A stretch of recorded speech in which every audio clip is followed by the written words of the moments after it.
而家呢度係凌晨，聽唔聽到落雨聲啊？好大個落雨聲，但係呢，其實係幾 fresh 嘅。Welcome back！上一條片咧就講到咧，我喺巴塞隆拿帶住呢部 Nice 風咧嚟咗一轉 City Walk，話咁快我又已經去完咧加拿大嘅 Bowen Island 啦，仲返埋香港添，所以呢條片係有啲 delay 㗎。不過如果想知道我喺 Bowen Island 做咗啲咩，就可以繼續睇落去啦。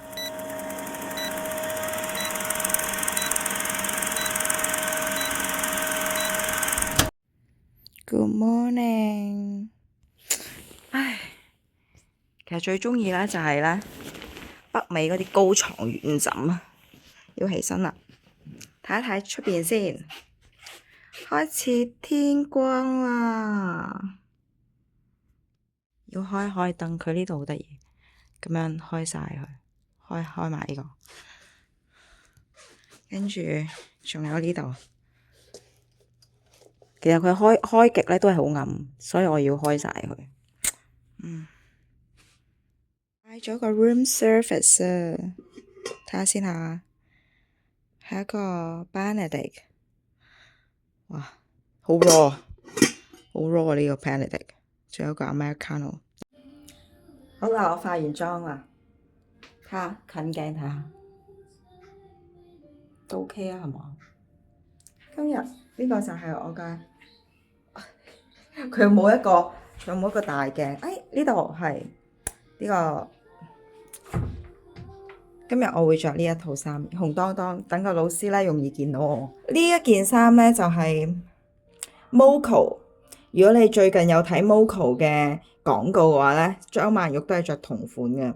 雖然紅色唔係好旺我，但係呢隻紅色着起上嚟真係，佢係有少少暗紅，着起上嚟係真係幾 sharp 成。我俾你睇翻個前置鏡先，大致上嘅妝容就係咁啦。有個波波係咁。事關咧，我老師咧係要8點半嚟 pick up 我嘅。喺離開間酒店之前，不如介紹下呢間酒店嘅位置啦。呢間酒店咧喺 airport 入邊嘅 ，exactly 咧應該係喺咧 check in 樓層嘅樓上。咁你哋經過咗呢條天橋咧，就會去到一個 lobby 嘅位置去 check in 啦。跟住就可以坐 lift 上睡房樓層嘅位置啦。呢間酒店嘅位置都算方便㗎，好適合咧要短期居住喺酒店附近嘅人士。好啦，我而家要落翻樓下咧嘅 entry 位置去等老師啦。其實老師住個地方咧就係 Vancouver 附近嘅 Bowen Island， 而 Bowen Island 咧距離咧機場咧係差唔多要揸車成個鐘㗎。你睇呢個 Google Map 咧就知道我哋而家行緊嘅路線啦。我哋係要由機場穿過 Vancouver Downtown 嚟到 West Vancouver 之後再到 Snug Cove Terminal， 再坐船去到 Bowen Island 㗎。由於個車程好長㗎，所以喺成個過程入邊咧，老師就會不斷介紹咧 Vancouver 周圍嘅環境啦，同埋咧周圍有啲咩玩啊。而我咧今次係第一次嚟咧 Vancouver 嘅啫，咁咧但係個感覺咧就好似咧係喺美國嘅加州西岸嘅一帶嘅生活環境咁樣。無論係當日嘅天氣啦，或者眼見周遭嘅環境咧，都好似重遊翻咧以前喺 San Francisco、Palo Alto 啊或者 Los Altos 讀書嗰陣時嘅生活嘅感覺咁樣。由於我今次嘅行程比較趕啦，咁所以咧我就未能夠咧喺 Vancouver 咧就玩唔同嘅景點啦。咁但係老師就話啦，如果你下一次咧嚟 Vancouver 旅行嘅時候咧，其實可以停留耐少少嘅，可以 City Walk 下個 downtown 啦，又或者係去 Vancouver 郊外嘅地方去 skiing 啊，或者 hiking 都唔錯㗎。其實咧，今次唔係我第一次見老師㗎啦。我上一次見老師咧，係喺上年考 AIFD 嘅時候，喺上 Benjamin 同埋 Max 個 workshop 嘅時候見到佢嘅，仲同佢影相添。好啦，話咁快咧，我哋已經嚟到 Vancouver 嘅 downtown 啦。事關咧，你喺呢條街度咧，會見到所有你識嘅名店。其實呢條街嘅佈置咧，同芝加哥嘅 Michigan Avenue 啦，或者係 New York 嘅 Fifth 或者係 Madison Avenue 咧，係非常之相似㗎。喺一條直路入邊咧，你會見到咧所有嘅名店，所以係非常之易行㗎。好啦，而家穿過咗咧 Vancouver downtown 咧，嚟到 West Vancouver 啦。咁喺呢個沿岸線嗰度咧，其實我哋可以見到咧一間好出名嘅大學，就係 UBC。個全名咧就係 University of British Columbia。喺岸嘅對面嗰一大片土地咧，就係佢嘅位置啦。其實沿住海岸線興建嘅樓咧，同 LA 嘅 Malibu 咧個佈置其實好鬼死似啊！每日一起身望出去嘅就係一個汪洋大海。換轉咧喺香港咧，呢啲樓咧應該會好貴啦。好啦，我哋而家咧準備前往碼頭啦。聽老師講咧，呢個碼頭咧最早嘅船咧就係朝頭早嘅5點零鐘啦，最遲嘅船咧就係夜晚嘅6點鐘。所以當你哋訂機票嘅時候咧，就要考慮埋咧船嘅時間啦，同埋咧前往碼頭嘅時間啦。我都係第一次咧成架車咧上船嘅咋。當你成架車咧都揸咗上船之後咧，泊好晒車咧，咁其實咧你可以選擇留喺架車度啦，又或者咧落車跟住上去船嘅 upper deck 嗰度欣賞下風景嘅。當然啦，非常之大風，再次印證咗靚嘅嘢係要付出代價㗎。呢度咧我就用咗咧 Polaris Phone 嘅長焦鏡去影啦，俾你哋感受下現場嘅風聲，真係好大風㗎。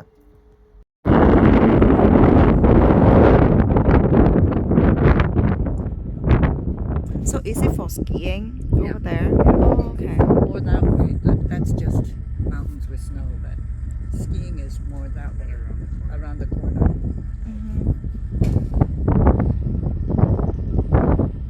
Exactly 坐船嘅時間咧，我就已經忘記咗啦，好似係15分鐘至20分鐘到。當架船咧泊咗岸之後咧，首先係會俾人落咗船先㗎，之後咧就輪到車啦。咁呢個碼頭咧其實好細嘅啫，喺碼頭嘅附近咧就係呢個島嘅 downtown 啦。Cafes. There's like a distillery, like library. There's a bunch of little coffee shops, some clothing store here and there. There's a couple of nice restaurants. There's a nice Italian restaurant. And then So this is the main downtown in this this is island, right? downtown. Okay. This is downtown. There's a general store, so that's a grocery store. And then we'll go for dinner at the pub right here on the corner. And then there's another like grocery that ready, which is like Whole Foods. And the post office up there, the pharmacy, you know, pet store, all of that. And then there's our schools up here. But this is a lineup for the ferry going back. Yeah, just a small place. Very peaceful. My mother, for instance, like, you know, every time we've taken her to like just quiet places. She's like, but there's nobody here. Yes. Yeah, because she's so much more used to the city. So it's just different people that like different things, but we really like the quiet because you can just, you know, focus on work when you have to work, but you can also take a little time out and go for a walk, and it's just healthier.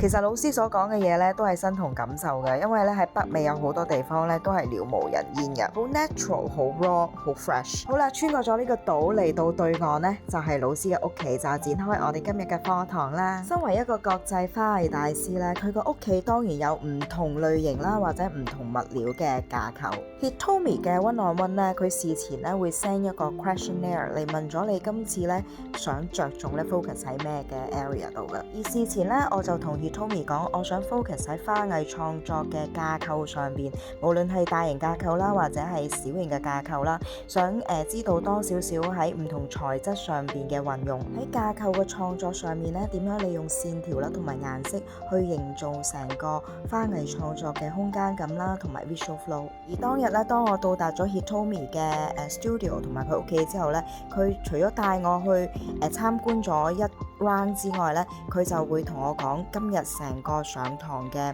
schedule 嘅安排會係點。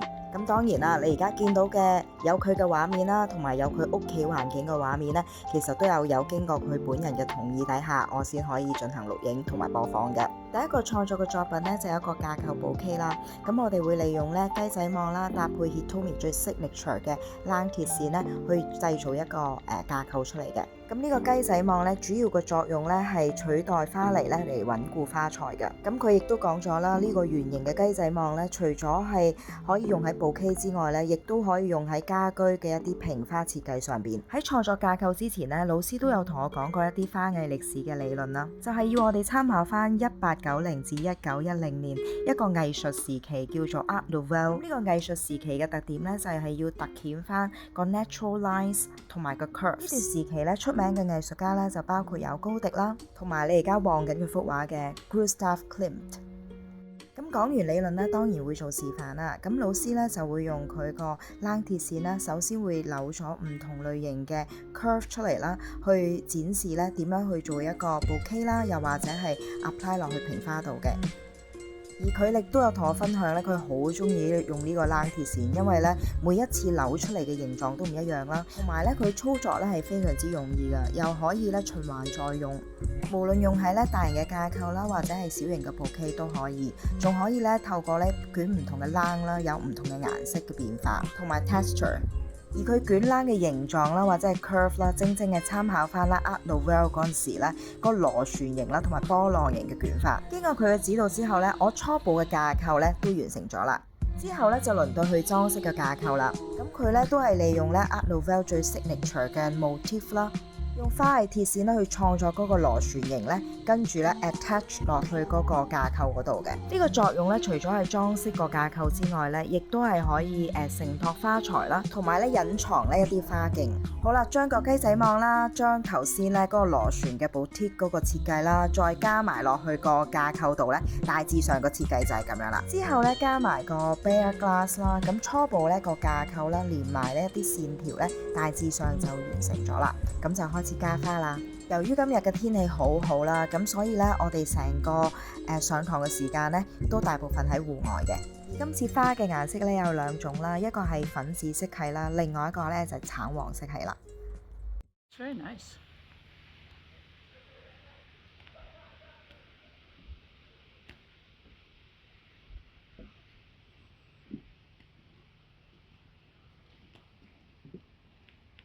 Yeah, it looks good. It has nice dimension.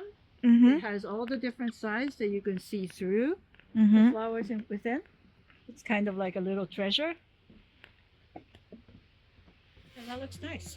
雖然老師有讚啦，但係到最後咧，佢咧就加咗2朵嘅太陽菊啦，改善咗成個向上嘅 visual flow。你哋又發唔發現個位置喺邊呢？做完咧第一件作品之後咧，老師就開始咧去展現咧佢喺屋企嘅架構，睇下咧我有邊一個架構係特別想有興趣去做嘅。呢個 room tour 咧真係不得了，你會見到咧好多各式各樣嘅藝術品啦，或者係架構。喺成個過程入邊咧，你會見到咧點樣利用一啲乾咗嘅天然物料啦，加以改造成為一件藝術品。當中又涉及到一啲乾枝啦，或者枯萎咗嘅樹葉啦，跟住用一啲嘅硬漆啊，跟住咧油咗佢，咁就變成一啲好硬嘅一啲物料，跟住咧用一啲鐵線嘅技巧啦，支撐住，令到佢成為咧花藝創作嘅一個容器啦，跟住再插啲花入去。咁由於咧老師咧屋企附近有好多嘅樹木啦，咁有時咧佢會咧回收翻呢啲咁樣嘅乾枝翻嚟咧，咁就用啲釘啦，將佢哋組合起嚟，之後可以放喺個容器入邊啦，又或者放喺個架構上邊咧，去幫助咧去插花嘅。All the way up. So that you can build it out that way too. Okay. So they're like a building block. So if you have them already made, a whole bunch of it, you can just stack it and build a big tall thing if you want.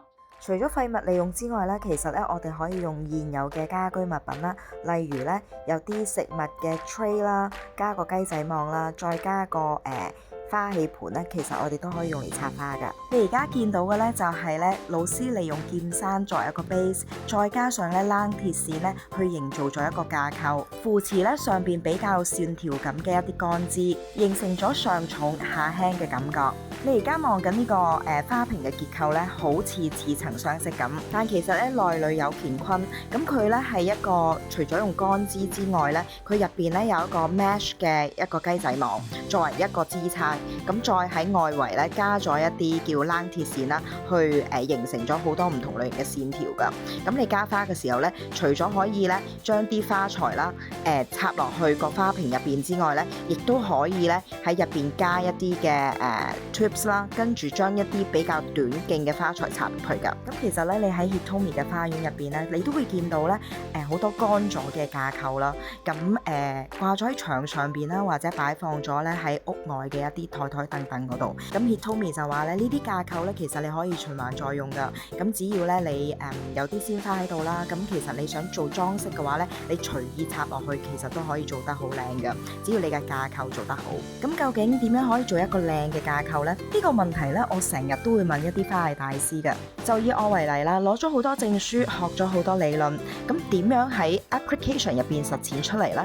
跟住咧，我就得出一個結論，其實 design 咧好多時同 art history 好有關係㗎。就好似唔同嘅藝術時期，我哋喺顏色啦、技巧啦、質材上面嘅運用咧都會有唔同。咁 Hitomi 都有同我講啦，喺每一個花藝師咧嘅成長過程入邊咧，離不開咧初時咧一定係 copy， 跟住慢慢去 develop 翻佢自己嘅 style。就好似 Benjamin 好 signature 嘅就係 color， 而 Hitomi 好 signature 嘅就係 lines。而今次咧，我嚟同 Hitomi 上堂咧，正係想向佢學習咧點樣利用 lines 去創作一件靚嘅作品。我哋好多時咧去創作一件花嘅作品嘅時候咧，我哋會諗咗個 shape 先嘅，之後咧就再用 lines 點去 create 翻個 shapes。咁喺花材上邊咧，我哋都有分開咧點線面呢啲唔同類型嘅花材，所以去 create 花藝作品嘅 shape 嘅時候咧，我哋會利用咧點線面呢啲花材咧去帶動成個 visual flow。咁當然啦，呢個係書本上理論性嘅知識。去到 Hitomi 呢個大師級嘅 level 咧，佢認為咧，我哋可以換一個思考模式。我哋可以一開始咧唔諗個 shapes， 我哋諗咗個 line 先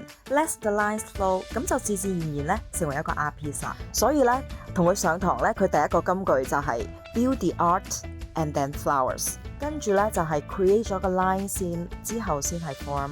之後就 apply colour and texture， 所以你見到佢個作品咧，成個線條感係好重㗎。而呢個咧亦係佢參考咗 Art Nouveau 呢個 period 啦，最 signature 嘅 Beauty of Lines 呢個 theory 去創作佢嘅作品。我覺得咧學習咧係離不開 copy， 但係喺成個 copy 嘅過程咧 ，inspiration 咧亦都非常之重要。佢可以觸動你嘅反思能力，令到你腦洞大開。呢個就係咧人與人相處最神奇嘅地方啦。不過我都知道咧，嚟緊嘅7月咧係今年 AIFD 嘅考試。如果你又應付緊考試又睇緊呢條片嘅時候，我建議你最好就跟翻考試嘅規則去 create 你嘅作品先，因為考試係訓練你對於 basic knowledge 應用上面嘅理解。當你考完試之後，你就可以 break the rules， 放飛自我。而你跟大師級學習咧，通常佢都係建議你 break the rules and create your own style。所以你見到佢哋嘅作品通常都好 artistic， 就好似阿巴咁358可以直接跳到3527。好啦，話咁快呢 Hitomi 有 show 我另一邊嘅架構啦，就係利用啲乾枝 create 咗一個線形嘅 design。當你喺個架構嗰度加咗 tubes 嘅話咧，亦都可以插花啦。而呢個架構咧，同佢隔離咧示範插花嗰個架構係好相似噶。而佢咧有個特別嘅地方就係佢可以掹走咗咧佢成個架構啦，因為佢入邊咧係用咧 mesh 嗰個雞仔網嚟去 create 噶，咁就進行咧花瓶上面嘅清洗，一個好聰明嘅做法。而呢個架構咧亦可以 apply 喺相同 size 嘅花瓶度，可以循環再用，非常之環保。而相同嘅 design 咧，我哋可以利用唔同嘅材質咧，亦都可以達到咧唔同嘅效果。而呢個架構咧，就利用咗一啲枯萎咗嘅樹皮啦，同埋樹枝，再加啲欄進行捆綁而 create 㗎。Hitomi 屋企咧仲擺放咗好多 art related 嘅架構，而你而家望緊呢個咧，佢就利用咗一個旋轉嘅畫架，再加上一啲乾咗嘅樹枝啦、樹葉啦，形成咗一個立體嘅花器。咁喺當中你加翻啲 tubes 落去咧，我哋可以插一啲鮮花落去噶啦。鮮花同乾花嘅混合有強烈嘅顏色同埋 texture 嘅對比。你而家見到嘅就係我頭先用喺 bouquet 上邊嘅 bare glass， 咁你乾咗之後咧，其實佢都可以塑造到唔同嘅形狀同埋線條噶。咁而 Hitomi 都有講啦，佢平時咧喺屋企咧都會做好多有關於葉材啦同埋花材嘅一啲實驗噶，例如咧葉材同埋花材每日嘅吸水量啦，又或者佢哋喺咩情況下幾耐會乾透。呢一 part 咧，作為一個商業嘅花藝師係非常之重要噶，因為無論葉材或者花材喺室內或者室外，佢嘅吸水量都係唔同噶。你而家望緊呢個架構咧，佢係用緊春蘭葉去做緊呢個實驗啦。之後咧，佢仲 show 咗用 Midolino 啦，又或者用唔同嘅布料啦或者物質啦去拼貼出嚟嘅架構。咁咁喺呢度咧，我就唔細講啦。咁如果你有興趣嘅話咧，可以報讀佢嘅 one-on-one 啦，或者係 online course 啦，又或者每年咧有一個定期嘅 master class。呢啲資料咧，全部都可以喺佢個 official website 入邊揾到。我見住咧佢屋企咧擺咗咁多架構咧，我終於明白我媽咪同我細佬嘅感受。因為如果喺香港擺咁多嘢，真係好奢侈。唔怪得知我媽咪成日都覺得美國先適合我，成日都想趕我返美國。好啦，Hitomi 屋企嘅架構咧就介紹得差唔多啦，就嚟到我哋下半堂嘅課堂練習。當日咧第二個創作咧就係做一個 stand-alone 嘅 display， 利用一個屈曲咗嘅冷鐵線形成一個 vertical 嘅效果，而整個設計冷鐵線嘅線條屈曲咧都係隨心嘅。而當我完成咗前邊嘅設計之後咧 Hitomi 就幫我加咗後邊嘅雞仔網啦，咁方便啦我哋一陣插花咧，利用雞仔網咧去固定一啲 trips。話咁快，呢個就係加完花嘅效果啦，俾你睇下佢嘅全貌啊！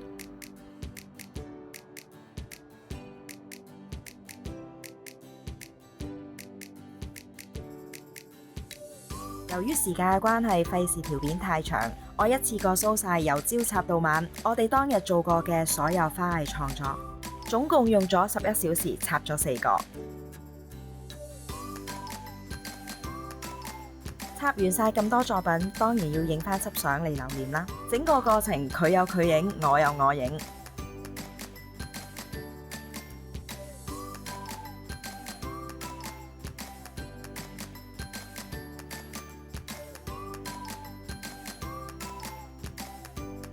同一時間，我都分享下今日用 LightPhone 影嘅所有相啊！呢條片咧真係有啲長，亦都好學術性。如果對花藝冇興趣嘅話咧，建議都係唔好睇啦。今次嘅分享係咁多啦 ，One Day Vlog with LightPhone 就係咁完啦。我估我下次再嚟嘅話咧，應該係 for size 型㗎。咁下條片再見啦，拜拜。